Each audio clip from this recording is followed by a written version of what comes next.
Hello, Cancer. Welcome to Dove and Serpent Tarot. My name is Paul. If Cancer is your sun, moon, or rising sign, this is your tarot card reading. Remember to hit the like button, leave a comment.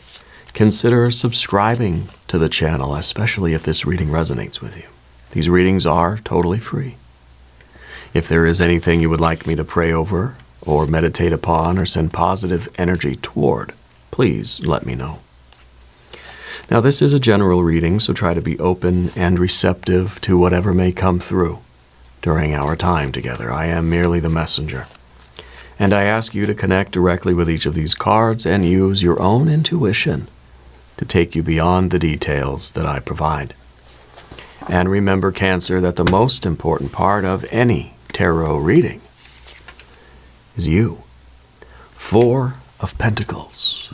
To me, this feels like someone who is trying to establish good habits, good routines in life, good rituals in life.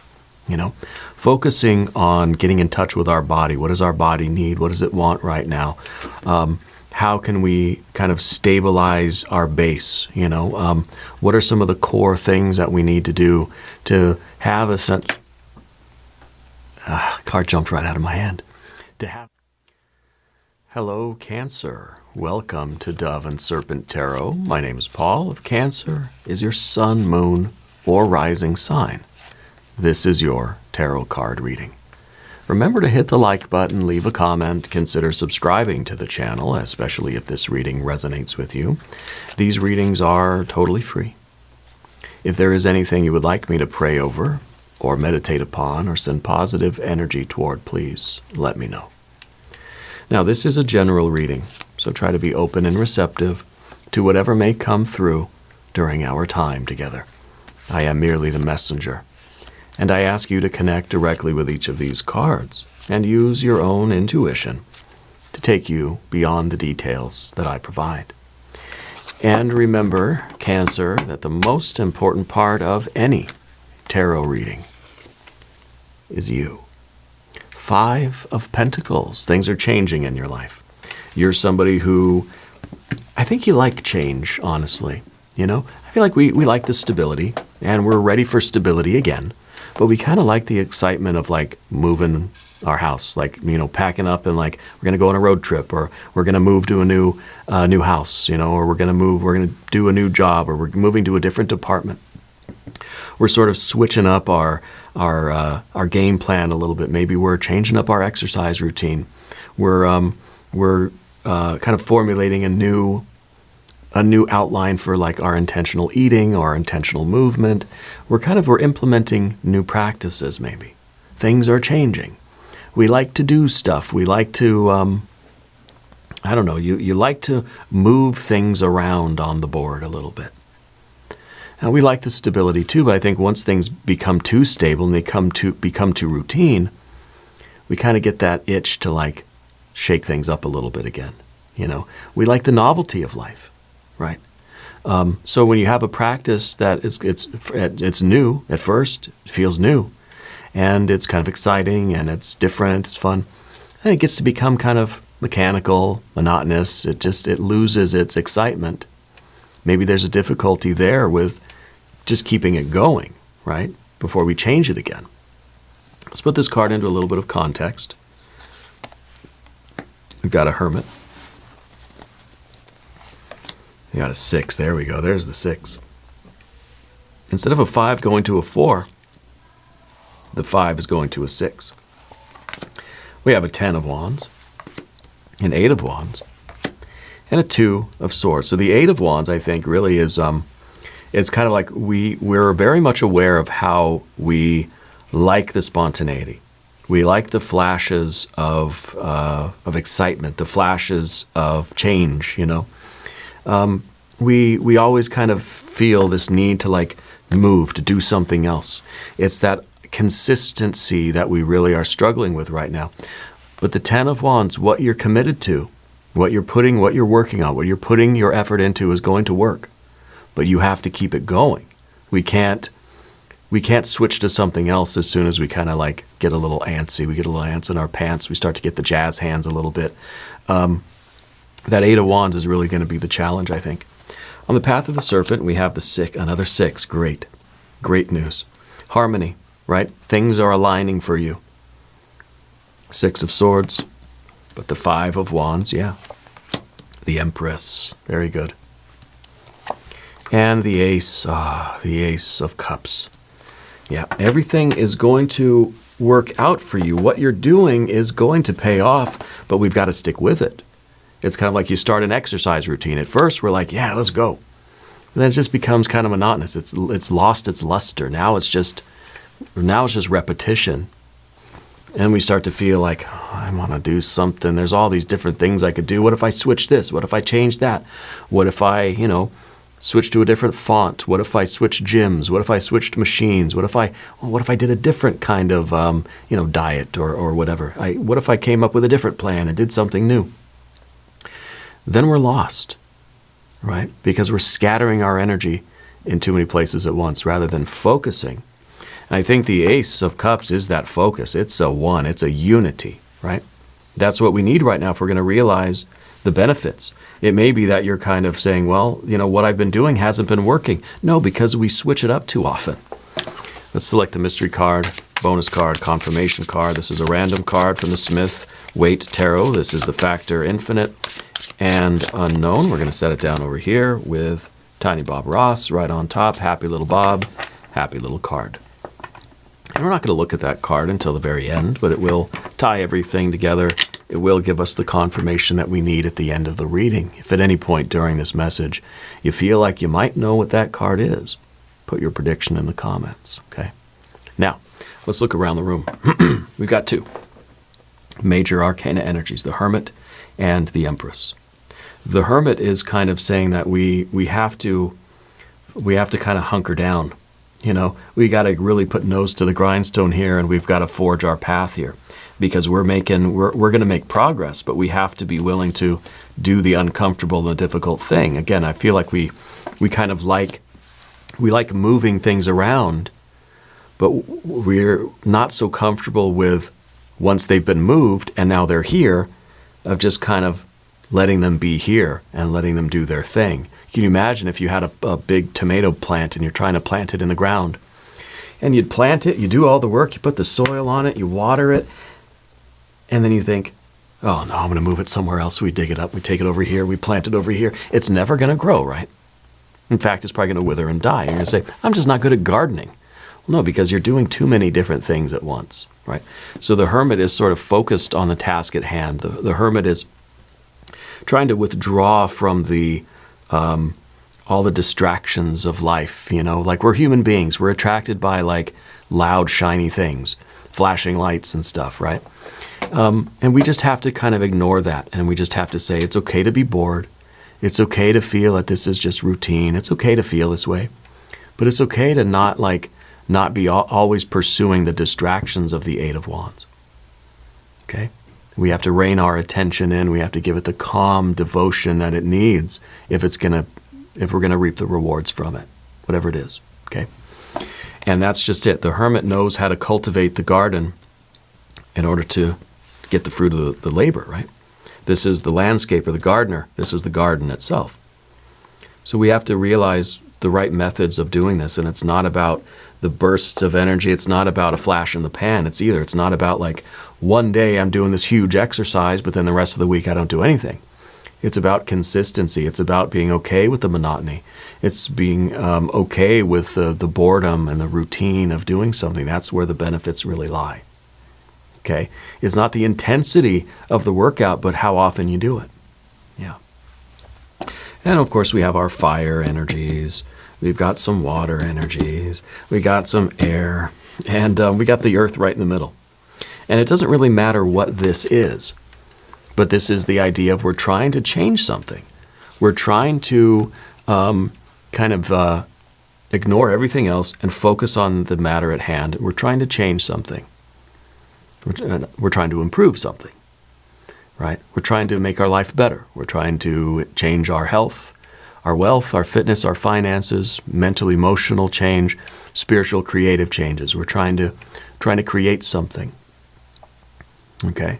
This is the gardener kind of planting the seeds and tending to the garden in order to get this outcome, right? But the difficulty is realizing this outcome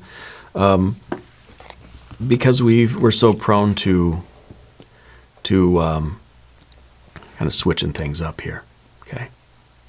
But the Six of Cups underneath the surface here, this is pleasure. This is us kind of admitting that, you know, I like the process of change. I like when things are moving. I like to be in a car driving from one place to the other. Once I get there, I'm kind of like itching, like, come on, can we get back in the car? You know, I'm the same way. You know, I'm a solar Cancer. So I feel this strongly. When we get to the destination, it's very quick that we start thinking, okay, well, let's get back in the car and go do something else. That's just, we like the motion, we like the traveling, we like the driving. We don't necessarily like the arriving or the being at the place, you know? So we like the shifting of energies. And we have to admit that, okay, that's where it feels good. Okay? That's what we like. And so, you know, we may not understand why things keep changing so much, but we never kind of get like a finished product. Because we need to acknowledge this Six of Cups under the surface, but we need to be able to, in a way, use our will to sort of override that, you know. I think the Six of Cups is also that maybe we haven't yet found the thing that's going to make us want to stay put, right? So in other words, if you really like the destination where you've arrived, you're not going to want to get in the car and leave because you're enjoying it, you're having fun, right? It feels good to be here, okay? So I think that's kind of something that you're looking for too. And once we find that, well, then we can kind of focus on building this thing up, enjoying that experience and being immersed in that experience. We kind of enter a flow state, right? Where time we realize, oh man, I've been here for 10 hours already. I didn't even know. I should probably go home now. Sorry, I stayed so late, you know, at the dinner party or whatever. But if we're not enjoying where we are, we're always going to feel the anxious energy. This is peace and tranquility inside of you. This is an anxiety that we're sort of witnessing. And so we realize there's an incompatibility between these two. But maybe there's a synthesis too. Maybe we realize that, okay, I need to find the path or the work or the place where I feel the most resonant, that I feel the most kind of at peace or the most committed to. I want to feel like I've found my place in the world a little bit, you know, my community, right? I feel like I belong here. But then also find ways to use our creativity to keep things fresh, to keep things exciting, without feeling like we have to uproot the tomato plant and plant it somewhere else just to feel the excitement. Maybe we try to kind of harmonize that with the work at hand, and we find ways to make it more exciting within this framework or within this context. Okay. So other activities, right? Other ways to keep ourselves stimulated, to keep ourselves paying attention, right? Sometimes the Eight of Wands is that our attention wanders all over the place. You know, that it's hard for me to sit there and focus on doing one thing because I want to do so many things, especially those things over there that are exciting, but I'm sitting here doing this. It's like for me reading a book. I'm reading this one book, it's exciting, but then pretty soon it kind of gets like a little bit tedious, and I start thinking, oh, these other books are so exciting, I'm missing out on those other books. I should switch to the other book. And then, of course, I never finish a book, right? So, you know, it might be that we need other things to sort of stimulate us, to keep us, to keep it exciting for us, okay? And it really depends on what your work is, what your tasks are right now. But the Ten of Wands in the background position is saying that the work that you're doing right now, it will pay off. You will reach the culmination of this. You're putting in a lot of effort somewhere. You're burning up a lot of fuel. And the fuel that we could use to get here is being sort of scattered when we get, like, let's say halfway there, and then we start saying, well, let's do something else. Okay, when our attention wanders and we're not able to keep it focused and keep it unified. Okay, but I think what I think is happening is that you have found that thing that makes you want to focus all your attention on it.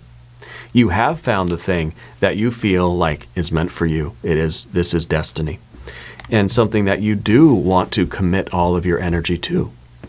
And that allows you to see the the scattering of your attention. You're able to see this part of yourself. Because again, this is kind of up above the surface. This is something you're acknowledging. Yeah, I am that way. And once I acknowledge this, then I don't have to act on it every time. If it was the other way around, then it would say, gosh, this situation is so lovely and so wonderful. Why am I always like trying to get in the car and run the other way? Why am I so restless in every situation I'm in? Now we're going the other way around. Now I'm feeling at peace. I'm feeling tranquil. And I can recognize that anxious part of myself that wants to just get in the car and drive somewhere else. Okay? And so when you really find the path that's meant for you, I think you're going to be able to focus on it. Now we're still going to have to deal with this. This is always going to be something that we have a tendency to do. Okay? But now we have a choice.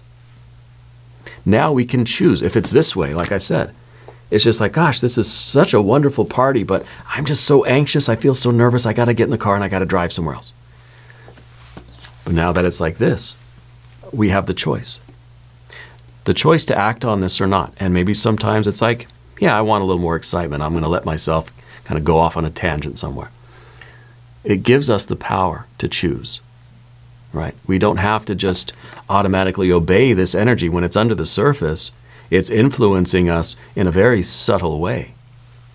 But now that it's here, it's up top, we can look at it. We recognize this and acknowledge it. We can make the choice of how to deal with it. Okay?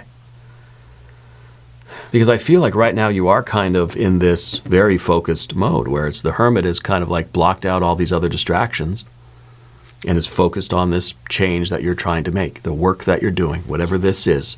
The hermit is focused on the work. You can recognize the distractions coming in and you can make the choice whether or not to allow yourself the distractions or to ignore them and keep your head down and get to work, right? That's what the hermit does, protected. You're protecting your attention from all those distractions. And now it gives you the power to choose.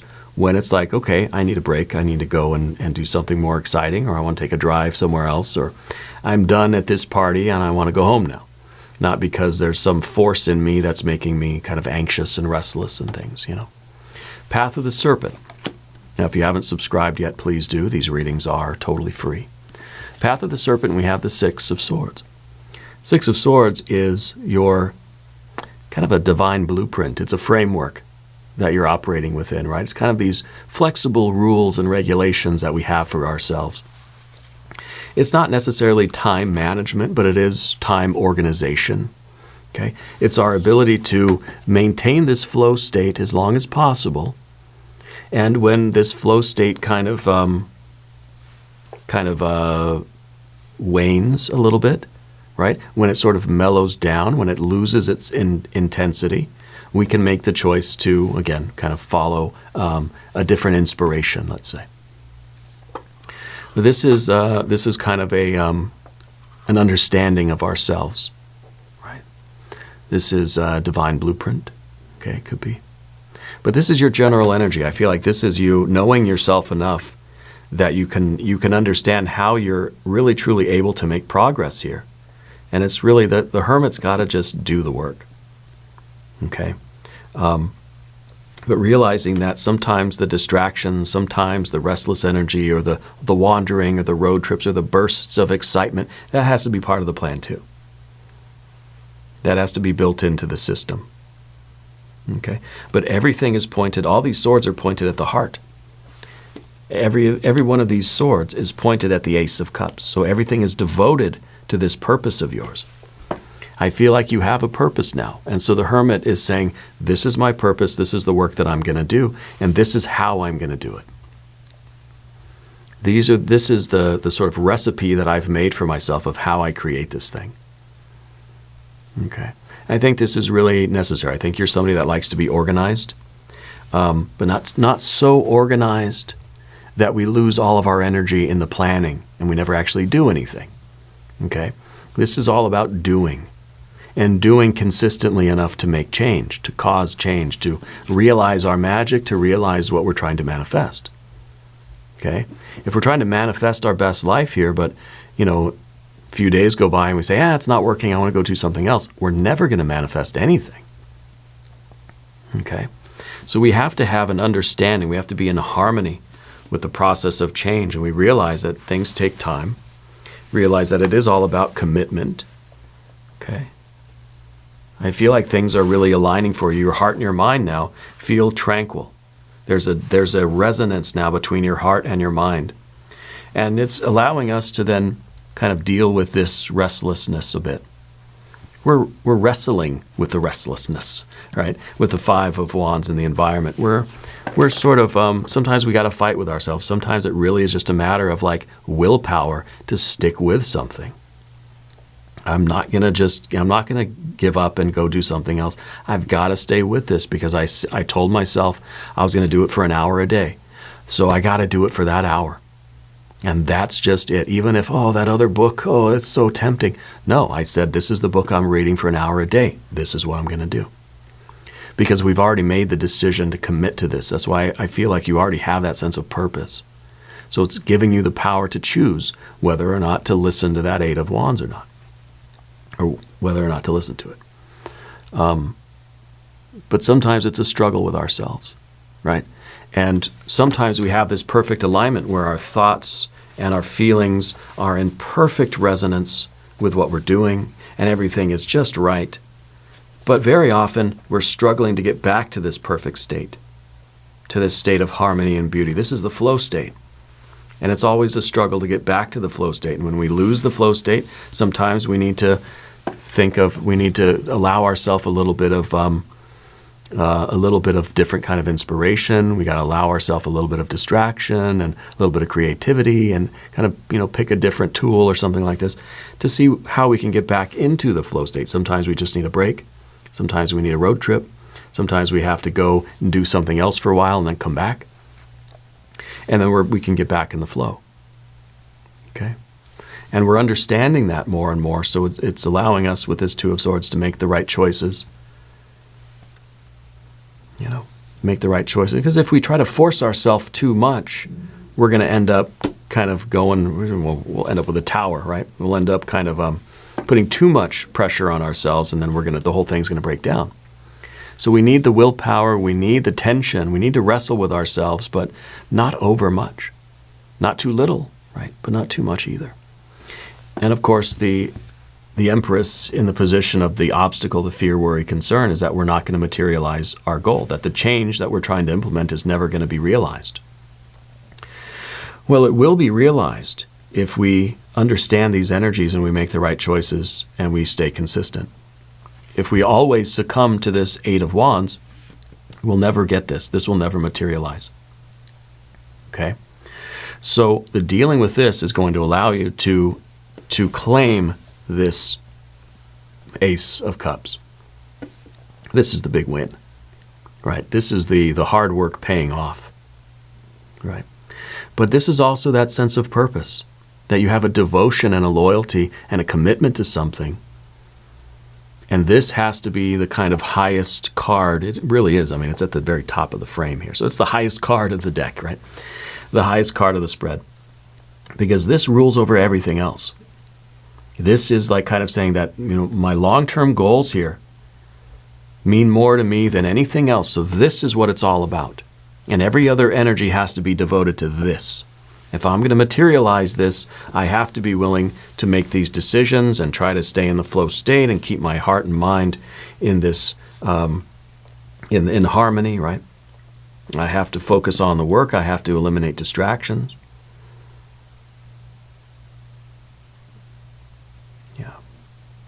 So this is the purpose, right, that fuels all of this. And if that purpose means enough to you, then we'll find ways to kind of integrate the Eight of Wands. We're not trying to get rid of it. We don't want to push it back down under the surface. We want to acknowledge it, but we want to work with it because it can work for us instead of against us. It can give us fresh ideas, fresh inspiration, and it can bring in more creativity, more, more magic, more energy. But we can harness that and devote that to the changes that we're trying to make in life. And this applies across the board. Okay?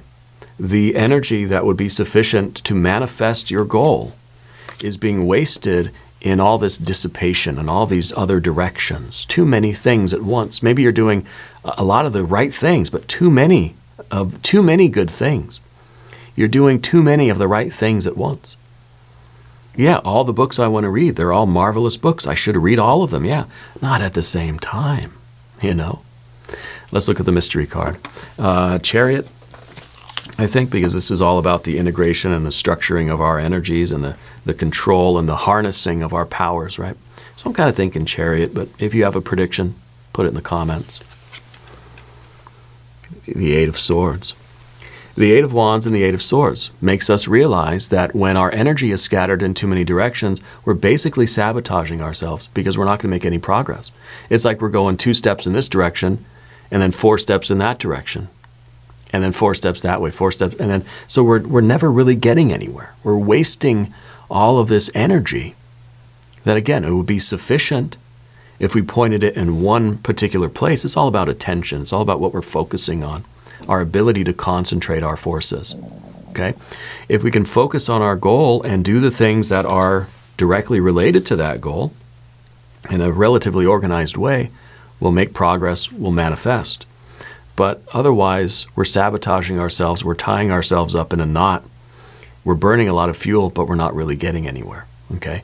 And so that's what we really do not want. We're trying to desperately avoid the 8 and the 8 here, because this is a tangle. This is kind of like saying, now I can't move in any direction. Now I feel like it's the culmination of that, right? That scattering energy. Now it feels like I can't read any book at all. Like now I just can't do it. I'm stuck. I'm trapped. I've created a prison around myself where I can't read any book because we've lost that ability to focus and commit to one thing and follow through to whatever the outcome is, this particular task or this particular phase or this, I have an hour of time or whatever we plan, whatever we sort of determine is the way to organize it, right? The rules and regulations that we set for ourselves. Now it feels like we're incapable of anything, whereas in truth, you're capable of everything, just not at the same time. Okay. Now we're going to do an extended reading. If you want to stick around, there's going to be an I Ching hexagram. There's going to be some oracle cards. There's a link up top. There's a link down below. New readings for Cancer, Tuesdays and Fridays. Be sure to watch both readings. If you want to watch these readings at the website, go to doveandserpenttarot.com and also find me on Patreon. Subscribe to the channel if you haven't yet. These readings are totally free. Leave a comment and let me know where in the world you're watching from. I want you to know that you're the most important part of Dove and Serpent Tarot. I thank you and I love you, and we're all in this together.